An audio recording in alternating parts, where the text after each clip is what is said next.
नमस्कार, स्वागत है आपका न्यूज 24 में और मैं हूं आपके साथ दिव्या अग्रवाल। बुलेटिन की शुरुआत सबसे पहले सबसे बड़ी खबर आम आदमी पार्टी और कांग्रेस में सीट शेयरिंग पर बात लगभग तय मानी जा रही है। आम आदमी पार्टी ने चंडीगढ़ सीट कांग्रेस को दी है, यह भी बड़ी खबर आ रही है। लेकिन दिल्ली के लिहाज से एक बड़ी खबर, आम आदमी पार्टी और कांग्रेस में गठबंधन लगभग तय माना जा रहा है और 4-3 के फॉर्मूले से यह सहमति बनती नजर आ रही है। दिल्ली की 7 लोकसभा सीटें, जिसमें से 4 पर आम आदमी पार्टी चुनाव लड़ेगी, वहीं 3 सीटों पर कांग्रेस चुनाव लड़ सकती है। वहीं साउथ गोवा सीट भी कांग्रेस को देगी आम आदमी पार्टी। सूत्रों के हवाले से यह भी बड़ी खबर आ रही है। कांग्रेस के लिए साउथ गोवा सीट आम आदमी पार्टी छोड़ेगी। साउथ गोवा पर आम आदमी पार्टी ने उम्मीदवार घोषित किया था, यानी इस लिहाज से देखें तो अब लोकसभा चुनाव बेहद करीब है और ऐसे में आम आदमी पार्टी और कांग्रेस में गठबंधन को लेकर सहमति बनती नजर आ रही है, चाहे वो दिल्ली हो, गोवा हो।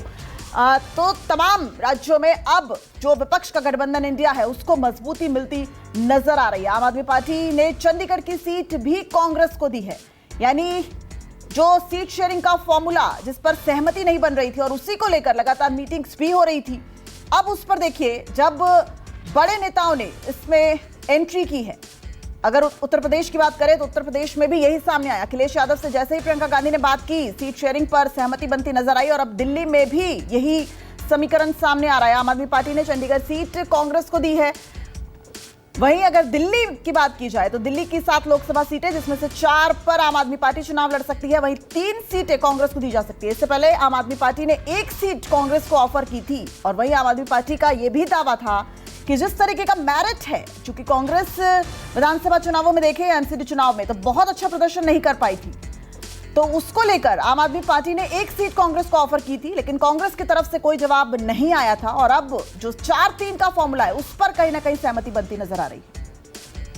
और इस वक्त हमारे संवाददाता अमित पांडे चंडीगढ़ से हमारे साथ लाइव जुड़ गए हैं। सीधा अमित, मैं आपका रुख करूंगी, किस तरीके से अमित इस पूरे गठबंधन को देखा जाए, किन किन राज्यों में जो सहमति का फॉर्मूला है वो देखा जा रहा है और इसे किस तरीके से देखा जाए, क्योंकि लोकसभा चुनाव का बहुत कम समय बचा है। ऐसे में जो सहमति बनती नजर आ रही है वो तो एक अच्छी खबर है, लेकिन समय भी बहुत कम रह गया है।